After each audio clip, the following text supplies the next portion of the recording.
நேர்கோட்டில் பயணிக்கும். ஒளி என்றால் என்ன தோழியே? ஒளி ஒரு சக்தி.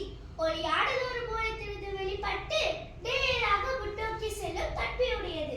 ஒளி எப்படி நம் கண்ணுக்கு வந்தடையும் என்பதே. ஒளியானது ஒரு பொருள் மீது பட்டு பிறகு நம் கண்களில் வந்தடையும். ஒளியின் தன்மை என்ன தோழியே?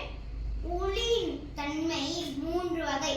அவை: ஒளி நேராக பயணிக்கும், ஒளி பிரதிபலிக்கும், ஒளி விலகல். நண்பர்களே, எனக்கு ஒரு சந்தேகம். ஒளி நேர்கோட்டில் தான் பயணிக்குமா என்பதை நாம் எவ்வாறு கண்டறிவது?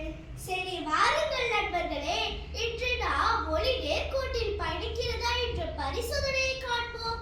வாருங்கள், காண்போம். பரிசோதனையின் தேவன் பொருள்களை காண்போம். அட்டை பெட்டி, பசை, மைத்துவல், கைமின் விளக்கு, கத்திரிக்கோல்.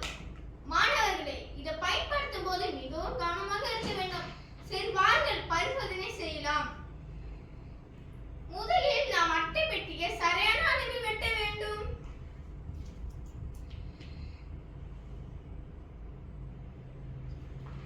பின் அட்டை பெட்டியை சரியான அளவில் அடையாளமிட வேண்டும்.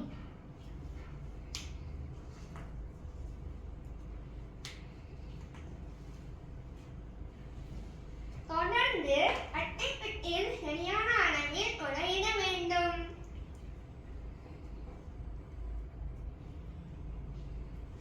பிறகு வெட்டிய அட்டை பெட்டியை ஒரே நேர்கோட்டில் வைத்து பசையொட்ட வேண்டும்.